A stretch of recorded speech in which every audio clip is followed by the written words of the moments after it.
বন্ধুরা আসসালামু আলাইকুম। আমি কাজী সাইফুল, আপনাদেরকে স্বাগত জানাচ্ছি আমার ফেসবুক এবং ইউটিউব চ্যানেলে। আমি এখন রয়েছি সেন্ট মার্টিনের রয়েছি। এখানে আমি এই ভিডিওতে আসার একটা কারণ, এই যে এই নৌকাটা দেখানোর জন্য। ছোট্ট একটি ডিঙি নৌকা, এই ডিঙি নৌকা নিয়ে মৎস্য শিকারে যায় এই সেন্ট মার্টিনের মৎস্যজীবীরা। যখন এটা এখন চরের উপর রয়েছে, সমুদ্র সৈকতে উপর রয়েছে, কারণ যখন জোয়ারে এসেছিল তখন তারা এই যে অ্যাঙ্কারটা ফেলে গেড়ে রেখে গেছে। আবার যখন ভাটা হয়েছে এটা চরে বসে হয়ে গেছে, মানে সৈকতে পড়ে আছে। এই ছোট্ট ডিঙি নৌকা নিয়ে এখানকার মৎস্যজীবী মানুষেরা মাছ শিকারে যায়। আমি দেখাই, এই যে ছোট্ট প্রপেলার আর ছোট্ট যে মাস্তুল, হাল বলে আমাদের অঞ্চলে, এই হাল ধরে আর এই গাছের কাঠ দিয়ে ধরে আর কি ঘোরায়। এই যে দেখাই খোলা যায়, মানে একটা স্থায়ী না। যদি এটা খুলে যায় তাহলে কিন্তু, এই যে এটা যদি খুলে যায় তাহলে কিন্তু তারা বিপদে পড়বে আর কি। তবুও কিন্তু তাদের যে ত্যাগ পরিবারের জন্য, সেটা আসলে অস্বীকার করার মতন নাই। কিন্তু দেখেন, এই সমুদ্র অঞ্চলের মানুষ, মানে কি বলে এটা, সেন্ট মার্টিনের মানুষ প্রচণ্ড সাহসী, সংগ্রাম করে তাদের জীবন। সাধারণত সমুদ্রের পাড়ের মানুষ সংগ্রামী হয়। আমরা এই যে সেরা দ্বীপের যে অংশে, সেখানে এই যে এখানে যাওয়া নিষিদ্ধ করে দেয় পরিবেশ অধিদপ্তর থেকে। এই যে সেরা দ্বীপ, 3টে দ্বীপ রয়েছে এখানে, এই দূরে দূরে দেখা যায়, এখানে নিষিদ্ধ করেছে পরিবেশ অধিদপ্তর থেকে। সেই কারণে কোস্টগার্ড হয়ে যে লাল পতাকা দেখা যাচ্ছে, দূরে দেখাই,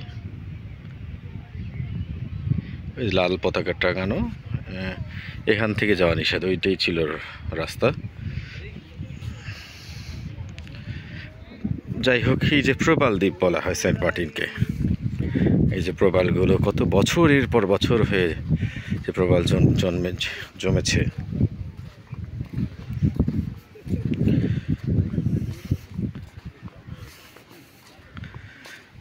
মানে অসাধারণ প্রকৃতি সেন্ট মার্টিনের।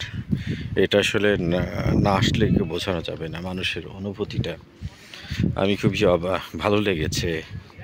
আল্লাহর সৃষ্টি যে সুন্দর হতে পারে না জানি, জান্নাত কত সুন্দর।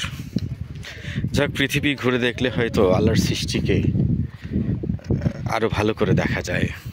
মহান স্রষ্টার সৃষ্টি কত সুন্দর। এই যে প্রবাল, এইগুলোই হচ্ছে এখানকার বিশেষত্ব। আর বিশেষত্ব আরও কিছু, সমুদ্রের নীল পানি, ঢেউ, সৈকত আছে ওই পাশে।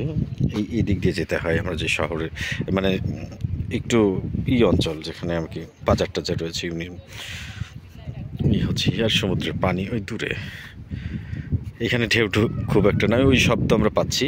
ওই সামনে যে দেখা যায় তার ওই পাশে হচ্ছে ঢেউ আসছে ওই দিক দিয়ে, যেটা হচ্ছে ওই দিক হচ্ছে কক্সবাজার। এই সোজা হচ্ছে, এই সোজা গেলে কক্সবাজার। আর এই অঞ্চলটা মায়ানমারের দিক, এদিক দিয়ে গেলে মায়ানমার যাওয়া যায়। যখন আমি এখানকার স্থানীয়দের সাথে কথা বললাম, যখন কুয়াশা থাকে না তখন মায়ানমারের পাহাড় দেখা যায়। যাক, আমি নৌকার গল্প বলতে বলতে এত কিছু বলে ফেললাম।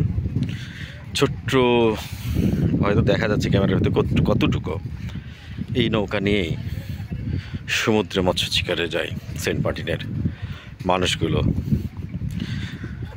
আসলে এই পরিবারের জন্য মানুষের যে কত ত্যাগ থাকে, এই অঞ্চলের মানুষের মনে সবচেয়ে বেশি।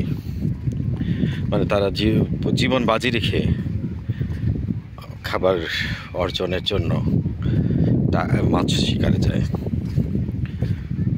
আর সেই মৎস্য আমরা যারা অভিজাত শ্রেণীর মানুষ, বেশি দাম দিয়ে কিনে কিনে সামুদ্রিক মাছগুলো খাই। যাই হোক, সংগ্রামী জীবনের যাপন করে এই সেন্ট মার্টিনের মানুষ। সেই কারণেই মানে নৌকার গল্পটা বললাম। ভালো থাকবেন, আসসালামু আলাইকুম।